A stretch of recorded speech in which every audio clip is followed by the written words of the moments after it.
Hello friends, welcome back to my channel. Friends, आज हम देखने वाले हैं क्लास 10th यूपी बोर्ड की सप्लीमेंट्री का चैप्टर 2, जिसका नाम है the judgement seat of Vikramaditya के क्वेश्चन और आंसर्स। तो फ्रेंड्स, पहला जो क्वेश्चन है हमारा वो है do we know anything definite मतलब निश्चित about Vikramaditya, if so what. Do we know, तो मतलब क्या हम कुछ भी जानते हैं निश्चित रूप से अबाउट विक्रमादित्य के रूप में, क्या अब विक्रमादित्य के बारे में क्या हम निश्चित रूप से जानते हैं।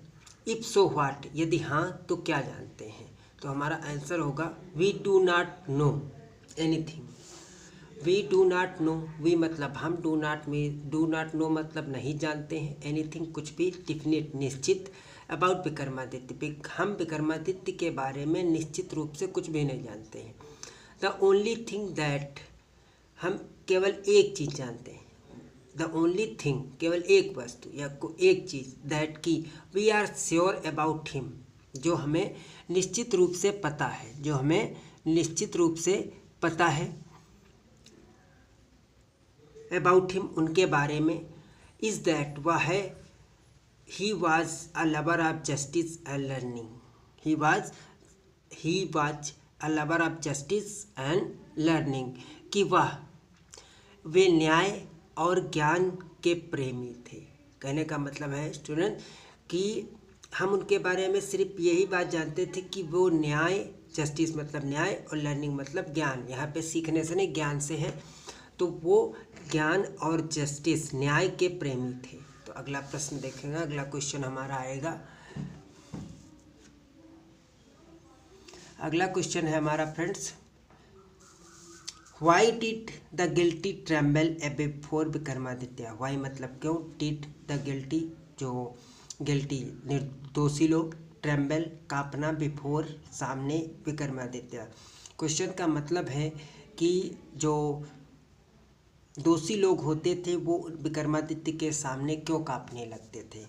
तो हमारा आंसर आएगा द गिल्टी ट्रेम्बल्ड, जो दोषी लोग होते थे कांपते थे बिफोर विक्रमादित्य के सामने, बिकॉज क्योंकि दे न्यू, वे जानते थे, दैट हिज आइज, दैट मतलब कि हिज आइज, उनकी आँखें, वुड लुक स्ट्रेट, उनकी आंखें सीधा, स्ट्रेट मतलब सीधा, इनटू देयर गिल्ट, सीधा उनके गिल्ट का मतलब होता है दोष, सीधा उनके दोष की ओर, एंड पनिश देम, वह उनकी आंखें सीधा उनके दोष की ओर देखेंगी, एंड पनिश देम, और उन्हें सजा देंगी। अगला क्वेश्चन हमारा है, थर्ड क्वेश्चन है, what happened to the palace and the fortress of Vikramaditya after his death. What happened, क्या हुआ, टू द पैलेस, पैलेस मतलब महल, एंड द फोर्ट्रेस मतलब किले, अब Vikramaditya what happened to the palace and the fortress of Vikramaditya after his death. Question का मतलब है कि विक्रमादित्य के मृत्यु के पश्चात पैलेस, महल, एंड फोर्ट्रेस जो किले थे वो क्या हुए। After the death of Vikramaditya की मृत्यु के बाद, हिज पैलेस, उनके महल, एंड फोर्ट्रेस और किले, वे र्यून्ड, नष्ट हो गए, विथ पासेज ऑफ टाइम, समय के बीतने के अनुसार, जैसे कि समय बीतता गया उस तरह से उनके किले और महल दोनों नष्ट हो गए। The ruins were covered with grass and dust, जो उसका र्यून्स का मतलब या खंडहर से हो जाएगा, द र्यून्स वेर कवर्ड, जो खंडहर थे किले और महल के, वेर कवर्ड ढक गए, with the grass and dust, धूल और घास से। अब अगला क्वेश्चन है हमारा, what did the village boys find in the, next page, what did the village boys find in the pasture. Pastures मतलब होता है हमारा जो चारागाह। तो जो गांव के लड़के थे, व्हाट डिड द, उन्हें क्या मिला चारागाह में। The village boys used to go to the nearby pasture with their cattle. The village boys, गाँव के लड़के, यूज टू गो, जाया करते थे, to a nearby pastures, nearby pasture मतलब पास के चारागाह पर, विद देयर कैटल, अपने पशुओं के साथ। The village boys found a green mount in the pasture just like a judgement seat. The village boy गांव के लड़कों ने फाउंड पाया अ ग्रीन माउंड, एक हरा माउंड ढेर, इन द पास्चर चरागाह में, just like a judgement seat, एक जजमेंट सीट न्याय की जो कुर्सी होती है उसके समान उन्होंने उसे पाया। अगला question, what did the village boy say to his friends after sitting on the green mound. What did the village boy say, what did the village boy say to his friends after sitting on the green mound. What did the village boy, गांव के लड़के ने क्या कहा, से to his friend, अपने दोस्तों से, after sitting on the green mount, उस ग्रीन माउंट पर ढेर पर बैठने के बाद उस लड़के ने अपने दोस्तों से क्या कहा। What did his friends do, और उसके मित्रों ने क्या किया।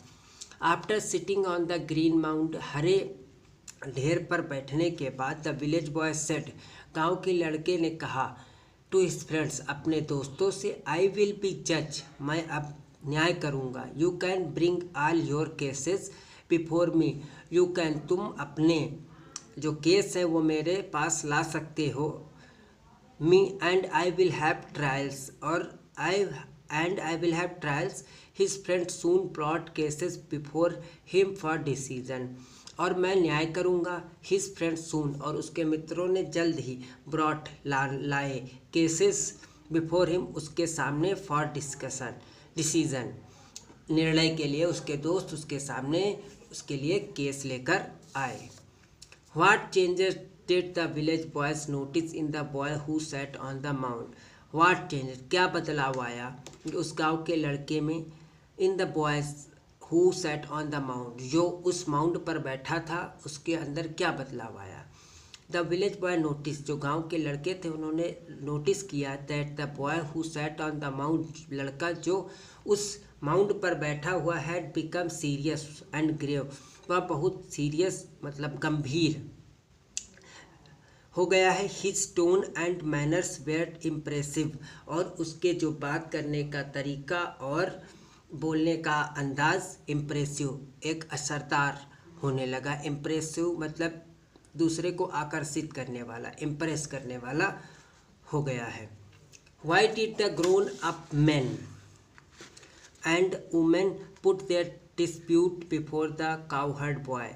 Y did the grown up men and women their dispute before the cowherd boy. Why did the grown up men, बड़े जो बड़े लोग मतलब व्यक्ति औरत होते थे जिनकी उम्र बड़ी होती थी, वो अपने झगड़े उस ग्वाले मतलब जो लड़का था काउहर्ड बॉय के सामने कैसे रखते थे। The grown up main and women, जो बड़े लोग थे वो आदमी और औरत थे, पुट देयर डिस्प्यूट, अपने झगड़े को उसके सामने रखते थे, बिफोर द काउहर्ड बॉय, उस ग्वाले के सामने, फॉर जस्टिस, न्याय के लिए। ही सेटल्ड देम वाइजली, वह उन्हें बुद्धिमत्ता पूर्वक सेटल करता था मतलब बताता था, एंड सेटिस्फाइड देम, और उन्हें संतुष्ट करता था।